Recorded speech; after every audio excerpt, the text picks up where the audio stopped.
കൊച്ചിയുടെ അധിനിവേശ ചരിത്രവുമായി ഏറ്റവും കൂടുതൽ ദൃഢമായി ബന്ധപ്പെട്ടിരിക്കുന്ന ഒരു ചരിത്ര സ്മാരകവും ചരിത്രപ്രസിദ്ധമായ വിനോദസഞ്ചാര കേന്ദ്രങ്ങളിൽ ഒന്നുമാണ് ഫോർട്ട് കൊച്ചിയിലെ സാന്താക്രൂസ് ബസിലിക്ക.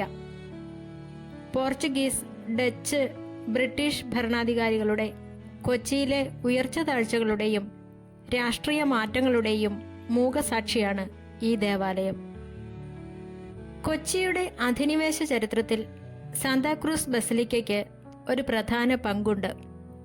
ഇന്ത്യയിൽ പോർച്ചുഗീസുകാർ തങ്ങളുടെ അധികാരം ഉറപ്പിക്കുന്നതിൻ്റെ ഭാഗമായാണ് 1505 അന്നത്തെ കൊച്ചി രാജാവിൻ്റെ അനുമതിയോടെ ഈ ദേവാലയം നിർമ്മിക്കുന്നത്.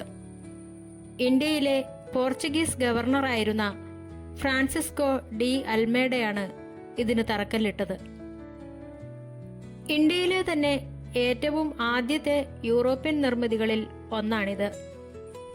1558 പോപ്പ് പോൾ നാലാമൻ ഇതിനെ ഒരു കത്തീഡ്രൽ ആയി ഉയർത്തിയതോടെ ഇത് ഏഷ്യയിലെ തന്നെ പോർച്ചുഗീസ് മതരാഷ്ട്രീയ സ്വാധീനത്തിന്റെ പ്രധാന കേന്ദ്രമായി മാറി. 1663 ഡച്ചുകാർ പോർച്ചുഗീസുകാരെ തോൽപ്പിച്ച് കൊച്ചി കീഴടക്കിയപ്പോൾ അവർ കത്തോലിക്ക സ്വാധീനമുള്ള ഭൂരിഭാഗം പള്ളികളും കെട്ടിടങ്ങളും തകർത്തു കളഞ്ഞു. സെയിന്റ് ഫ്രാൻസിസ് പള്ളി അവർ പ്രൊട്ടസ്റ്റന്റ് പള്ളിയാക്കി മാറ്റി. എന്നാൽ സാന്താക്രൂസ് കത്തീഡ്രൽ ഡച്ചുകാർ തകർത്തതേയില്ല. പകരം അതിൻ്റെ ശക്തമായ നിർമ്മിതി കണക്കിലെടുത്ത് അവരത് തങ്ങളുടെ ആയുധപ്പുരയായി ഉപയോഗിച്ചു. ഡച്ച് അധിനിവേശ കാലത്ത് കത്തോലിക്ക വിശ്വാസികൾക്ക് ഇവിടെ പ്രവേശനമില്ലായിരുന്നെങ്കിലും കെട്ടിടം സുരക്ഷിതമായി നിലനിർത്താൻ ഈ തീരുമാനം കാരണമായി. 1795 ബ്രിട്ടീഷുകാർ കൊച്ചി പിടിച്ചടക്കി. 1806 സുരക്ഷാ കാരണങ്ങളാലോ സൈനിക ആവശ്യങ്ങൾക്കോ വേണ്ടി ബ്രിട്ടീഷ് ഭരണാധികാരികൾ ഈ പഴയ പോർച്ചുഗീസ് കത്തീഡ്രൽ പൂർണ്ണമായും പീരങ്കി ഉപയോഗിച്ച് തകർത്തു കളഞ്ഞു. വർഷങ്ങളോളം ആ സ്ഥലം തരിശായി കിടന്നു. പിന്നീട് 1887 ബിഷപ്പ് ഡോക്ടർ ജാവോ ഗോമസ് പെരേരയുടെ നേതൃത്വത്തിൽ കത്തീഡ്രൽ പുനർനിർമ്മിക്കാൻ തുടങ്ങി. 1905 പള്ളി സ്ഥാപിതമായതിൻ്റെ 400-ാം വാർഷികത്തിൽ ഇന്ന് കാണുന്ന മനോഹരമായ ഗോത്തിക് ശൈലിയിൽ ഇതിന്റെ നിർമ്മാണം പൂർത്തിയായി. സാന്താക്രൂസ് ബസിലിക്കയുടെ ചരിത്രം പരിശോധിച്ചാൽ അതിൽ 3 വിദേശ ശക്തികളുടെ അടയാളങ്ങൾ കാണാം. പോർച്ചുഗീസുകാർ ഇത് നിർമ്മിച്ച് തങ്ങളുടെ ആത്മീയ രാഷ്ട്രീയ ശക്തി തെളിയിച്ചു. ഡച്ചുകാർ ഇതിനെ ഒരു സൈനിക ആയുധപ്പുരയാക്കി മാറ്റി സംരക്ഷിച്ചു. ബ്രിട്ടീഷുകാർ ഇത് തകർക്കുകയും പിന്നീട് ഇതേ സ്ഥലത്ത് ഇന്ന് കാണുന്ന അതിമനോഹരമായ വാസ്തുവിദ്യയോടെ ഇത് പുനർജനിക്കുകയും ചെയ്തു. ലളിതമായി പറഞ്ഞാൽ കൊച്ചി നേരിട്ട വിദേശ അധിനിവേശങ്ങളുടെയും ആധിപത്യ പോരാട്ടങ്ങളുടെയും അതിജീവനത്തിന്റെയും നേർചിത്രമാണ് സാന്താക്രൂസ് ബസിലിക്ക. യൂറോപ്യൻ ഗോഥിക് വാസ്തുവിദ്യാ ശൈലിയിലാണ് ഈ പള്ളി നിർമ്മിച്ചിരിക്കുന്നത്. ഇതിന്റെ വെളുത്ത നിറത്തിലുള്ള ഗോപുരങ്ങളും ആകർഷകമായ മുൻഭാഗവും ഏറെ പ്രശസ്തമാണ്. പള്ളിയുടെ ഉൾവശം മനോഹരമായ പെയിന്റിങ്ങുകളാലും ചുവർ ചിത്രങ്ങളാലും അലങ്കരിച്ചിരിക്കുന്നു.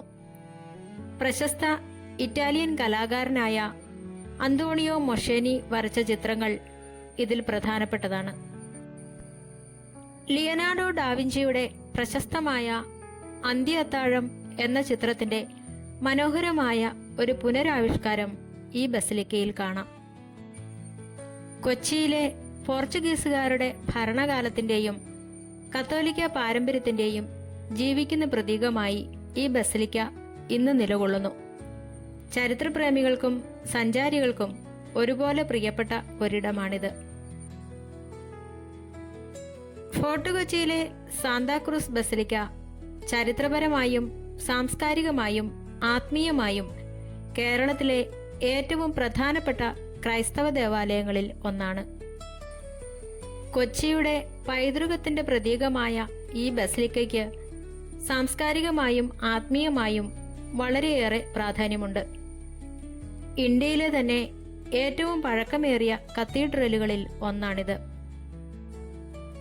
ക്രിസ്തീയ ആരാധനാക്രമത്തിലും വാസ്തുവിദ്യയിലും വളരെ സവിശേഷവും ഉന്നതവുമായ പദവിയുള്ള വലിയ ദേവാലയങ്ങളെയാണ് ബസലിക്ക എന്ന് വിളിക്കുന്നത്. ചരിത്രപരമായ പ്രാധാന്യം, വാസ്തുവിദ്യാ ഭംഗി, ആത്മീയമായ ഉന്നതി എന്നിവ കണക്കിലെടുത്ത് മാർപ്പാപ്പ ആണ് ഒരു ദേവാലയത്തിന് ബസലിക്ക പദവി നൽകുന്നത്. ഇതിന്റെ ചരിത്രപരവും ആത്മീയവുമായ പ്രാധാന്യം കണക്കിലെടുത്ത് 1984 ജോൺ പോൾ രണ്ടാമൻ മാർപ്പാപ്പ ഈ ദേവാലയത്തിന് ബസലിക്ക പദവി നൽകി ആദരിച്ചു. നൂറ്റാണ്ടുകളായി കൊച്ചിയിലെയും പരിസര പ്രദേശങ്ങളിലെയും കത്തോലിക്ക വിശ്വാസികളുടെ പ്രധാന ആത്മീയ കേന്ദ്രമാണിത്. വിവിധ ജനവിഭാഗങ്ങൾ ഒത്തുചേരുന്ന ഒരു പ്രാർത്ഥനാ ഇടമായി ഇത് ഇന്നും നിലകൊള്ളുന്നു. പോർച്ചുഗീസ്, ഡച്ച്, ബ്രിട്ടീഷ് അധിനിവേശങ്ങളുടെ ചരിത്രം പേറുന്ന ഒന്നാണ് ഈ ബസലിക്ക. ഡച്ചുകാർ കൊച്ചി കീഴടക്കിയപ്പോൾ ഫോർട്ട് കൊച്ചിയിലെ ഭൂരിഭാഗം കത്തോലിക്ക പള്ളികളും നശിപ്പിച്ചെങ്കിലും സാന്താക്രൂസ് കത്തീഡ്രൽ അവർ ഒരു ആയുധപ്പുരയായി ഉപയോഗിച്ചതിനാൽ ഇത് തകർക്കപ്പെടാതെ രക്ഷപ്പെട്ടു. പിന്നീട് ബ്രിട്ടീഷ് ഭരണകാലത്താണ് ഇന്ന് കാണുന്ന രീതിയിൽ ഇത് പുനർനിർമ്മിച്ചത്. ഫോർട്ട് കൊച്ചിയുടെ സമ്മിശ്ര സംസ്കാരത്തിന്റെ ഭാഗമാണിത്. ജാതി മത ഭേദമന്യേ വിദേശികളും സ്വദേശികളുമായ ലക്ഷക്കണക്കിന് സഞ്ചാരികളാണ് ഇതിന്റെ ചരിത്രവും ഭംഗിയും ആസ്വദിക്കാൻ ഓരോ വർഷവും ഇവിടെ എത്തുന്നത്.